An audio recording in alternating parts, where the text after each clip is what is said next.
The never-ending story.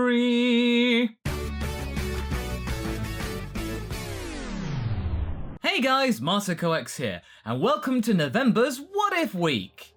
Even though it's nearly December, it's still November, so it counts. For those of you new to the channel, every month I dedicate an entire week to discuss potential scenarios that could have happened in Dragon Ball if certain events didn't happen the way they did in the original. Or maybe if things never happened at all. We start this one off with a classic, one of my most beloved stories, even though I never expected it when I first started it. And by miles, it's certainly the longest story that I've been discussing. It's back in April since I started.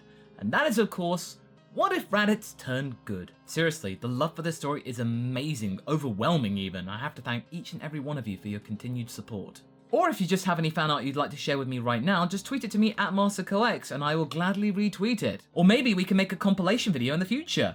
But anyway, let's recap. Part 7, which was technically the finale of this scenario if we were going by Z time, was where we saw Raditz and Goku finally settle their spats concerning Raditz's daughter and her training about fusion. And all of that came together in the Potara fusion that was Raditz. Together, they iced Majin Buu even before he could become Kid Buu, so he's no longer around. How did they do this exactly? Well, there was no Vegeta around to muck it up. He does tend to do that, especially in the second half of Z. This was the perfect climax for Goku and Raditz's relationship. Initially, they started off as enemies, brothers that were never really brothers. But after all the stuff they've been through, they managed to come together and ultimately rid the world of evil, and in fact almost the entire universe of evil. And also it proved that them banding together, literally, showed that low-class Saiyans can really rise up and become the strongest beings in the universe. Take that, royalty! I'm pretty sure that they would have made BORDON proud. After a considerable amount of feedback and a really big desire to not end the story right now, I really dug deep to see what they could really do in Dragon Ball Super, continuing the scenario for a little bit longer. So yeah, that's right, we're gonna go into Super, so let's go. We start the story 4 years after the end of the Buu arc. In that time, Goku and Raditz's friendship has gotten even stronger. They practically train with each other all the time. An easy feat considering they practically live next door to each other. With Gohan having moved to Satan City to live with his wife Videl, Ranch hasn't really got anyone else to train with other than Goku or Raditz. Now it's Goten.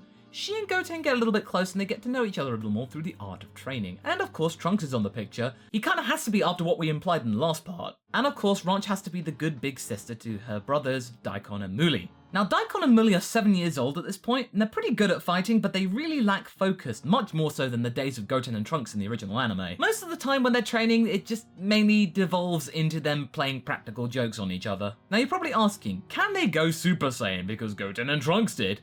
Well, Daikon can't yet, but Muli can. Muli, the lackey to Daikon, spent the longest time basically being his twin brother's subordinate, but then one day, he actually discovered he had a little bit of a quirk that he inherited from his mother. He developed a terrible sneezing fit, and by the end of it all, he let out this huge sneeze which almost blew the house down, and he suddenly became a Super Saiyan. And this of course made Daikon, the alpha brother, very jealous, but at the same time, it made sure that their relationship was somewhat equal, because Daikon had to be kind of impressed that Muli was able to come up with the goods, but at the same time, resentful because he doesn't have the power himself. If you want a point of reference to what I'm going for, look at the relationship between Caulifla and Kale and you'll see what I mean. As for Ranch, she's gone from strength to strength. Now she's 13 years old and entered the quagmire that is teenage life, but that hasn't stopped her from becoming even stronger. And of course, her relationship with Trunks is getting all the more complicated because Trunks is completely oblivious to her advances, or even implication that she really kind of has a crush on him because, you know, he doesn't really know. But in that time though, Ranch has perfected the art of Super Saiyan 2, having trained with her father, her uncle, and pretty much everyone else, and after having been exposed to it during her fusion with Goten, you know, Ranten. The three of them are a lot stronger than Goten and Trunks are in the anime because they have much more determination to do better, having much more competition with themselves, and that's all down to, as well, Goten's newfound confidence. He doesn't even have Goku's hairdo anymore. He's now got his own one, you know, the one he has at the end of Z, because he's his own person now, and that is fantastic news. But as this is all going on, far in the depths of Universe 7, Beerus, the god of destruction, awakens. He has had a terrible dream, something about a Super Saiyan god rising up and then trying to threaten his power and domain over Universe 7, something that he will not abide by. He decides to where it's located, Earth, and try and pinpoint the exact location, and then try and get rid of it before it can actually outclass him. Whis was able to point this out due to the highest concentration of Saiyan energy in Universe 7, but he then points out too on King Kai's planet that there is an even greater signature, and this is coming from 2 Saiyans alone. Now you're probably asking, where is Vegeta in all of this? Well, he's still around, but not very much though. He kind of keeps himself to himself much more these days. Having bested his former minion Raditz back in the Buu arc when he became Majin Vegeta, he doesn't really have much call to socialize anymore. He kind of just wants to train on his own. He's got what he wanted, he's got purpose. However, he really didn't take too kindly by being ignored by the likes of Goku because, Raditz was still friends with them. They'd gotten even closer, they fused, they'd gotten stronger together, and this did not sit well with Vegeta, and he just kept himself to himself because of it. Back on King Kai's world, Goku and Raditz are still training when Beerus and Whis show up. Whis is surprised to see Raditz here of all places, but Raditz remembers them all too well. Now you remember that Vegeta recognized Beerus from his childhood? The same thing kind of applies to Raditz, although Raditz never saw Beerus directly. He heard tales about it from Vegeta, back in the days when they were actually starting to get to know each other. Vegeta would tell stories about Beerus and then describe what he would look like and how he felt like his power. And this is something that Raditz remembered and was horrified by. So yeah, based on just purely the description alone, Raditz knows who Beerus is. Goku has no clue as to why Raditz and King Kai are so frightened by this kitty cat, but Goku can't sense his energy though, so it's kind of a curiosity, and he's gonna go, "Yo, kitty cat, how strong are you? Let's fight." Goku asks Raditz whether they'd like to take this guy on, but Raditz is in no way going to be fighting this guy. He knows exactly what he's going to be fighting, so yeah, no point, he's just going to get trounced. But Goku decides to go and fight Beerus all out, and yeah, we all know what happens. Beerus then turns to Raditz and asks him whether he might be the Super Saiyan God, and naturally, Raditz is basically going to say, "Oh no, Lord Beerus, no! I'm just a mere weakling, Yeah, you gotta understand, Raditz has developed a lot of confidence, but when you got the likes of Beerus who was connected with his childhood, yeah, the old cautious Raditz is slowly going to shine through. But then, unfortunately, Beerus doesn't really give him much of a chance to say no after that. In a flash, Raditz goes Super Saiyan 2 out of desperation and can barely dodge Lord Beerus before he's bested too, even quicker than Goku. Having been disappointed, Beerus then goes to Earth to try and look for more Saiyans. Goku and Raditz then regain consciousness and try to figure out what on Earth just happened, or what on King Kai's world happened. However, one thing that they do know is that they need to get to Earth right now. Speaking of which, Beerus and Whis arrive on Earth and Vegeta's doing his usual groveling routine with them, as you know. And yes, don't worry, super fun time bingo occurs. At Bulma's birthday party, you might remember that Goten and Trunks were quite impetuous and annoyed Lord Beerus a lot, but thanks to Ronch's presence there,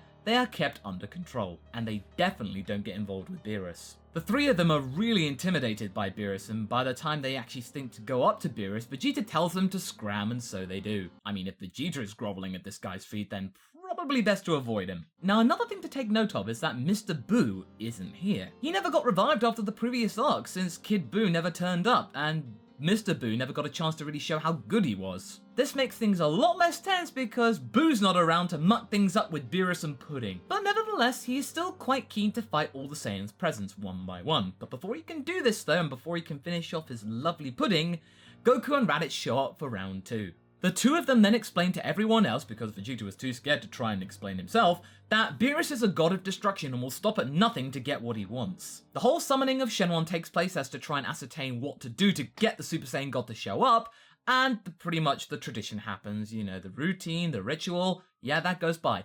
And thankfully though, they're not scrabbling to try and find Saiyans because there's like at least 4 more Saiyan descendants present, so Videl's pregnancy is not known about right now. That will be a surprise for later. Goku becomes a Super Saiyan god, much like in the anime and movie, and the universe is almost torn asunder, like in the actual series. Also, like in the show, Goku is bested by Lord Beerus, but before Lord Beerus can destroy the Earth and rid the world of Super Saiyan God, he naturally falls asleep and is whisked away by Whis, promising to return again, not only to fight Goku some more, but also to have some more of that delicious pudding. Now here is where things get really interesting, the Resurrection F arc. Now you remember that Vegeta had that really strong sense of contentment after beating Raditz in the Buu arc? You thought that grudge was quelled, but no, it's not over yet. Whis returns to Earth not only to have some food on the sly, but also to offer a chance for Goku to train with him, because, you know, Beerus is asleep and Whis has got nothing better to do. Goku is more than happy to accept this invitation and asks Whis whether he can actually take his brother along. Whis considers this for a moment, but eventually accepts the offer because, hey, he gets what he wants.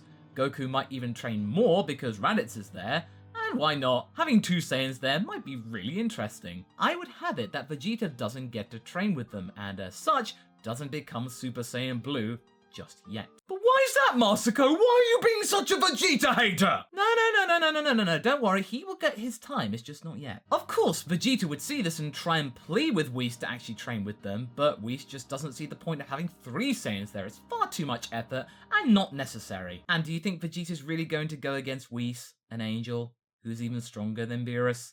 Yeah, I don't think so.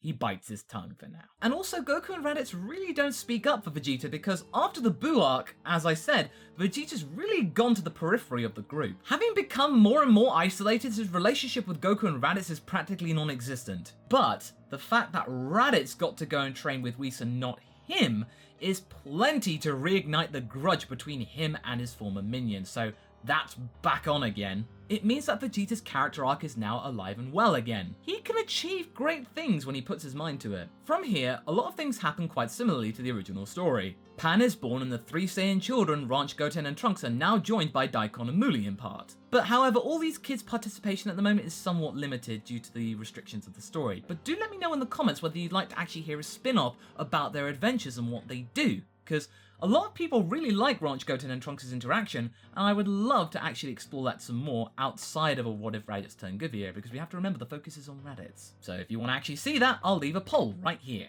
As for the Resurrection F arc itself, it plays out pretty much the same as it does in the anime for the most part, with the biggest exception being that Raditz is the second Super Saiyan Blue instead of Vegeta. But Frieza can see Vegeta present at the matchup, and of course Frieza being Frieza, and having that particular relationship with Vegeta, he's going to really rag on the prince something chronic, and really touch a nerve because thinking, oh, why isn't that Prince Vegeta present in the fight? Has he gone soft? Oh boy, let's make fun of him. Oh my, isn't it ironic that the low-class Saiyans bested the royal blood? Maybe you two aren't so dirty after all, it's the royalty that are trash. Right, Vegeta? All of this gets Vegeta angry and even more resolved to best Raditz, but really right now there's not a whole lot he can do, especially against the likes of Golden Frieza. Well, looks like he's going to get his revenge against Frieza some other time. Oh no, wait, he won't. With Goku being taken down by Sorbet's blaster, it's up to Raditz to finish Frieza off once and for all, and avenge the Saiyan race, and it's all down to a low-class warrior. Unlike Vegeta, who once again, as we remember, mucked things up, Raditz knows when to end the fight properly, and so he does. Instead of just blathering on about pride and avenging the Saiyan race and all that, once Raditz has actually pummeled Golden Frieza into the ground, and he reverts to normal Frieza, then Raditz just blasts him away and Frieza is dead. All of this done with a Kamehameha, something that he learned from Goku during the 4-year time skip, because hey, it had to happen eventually. And this is the final straw for Vegeta. His former nemesis and Dog's body managed to do what he had been longing to do for decades. He screams to Raditz that he will kill him someday, and that he will get his revenge on him once and for all, so now all that vengeful blood has gone to Raditz. So Vegeta disappears from the scene out of frustration. This leaves everybody concerned as to what Vegeta might be plotting, but for now there's no time to dwell because hey,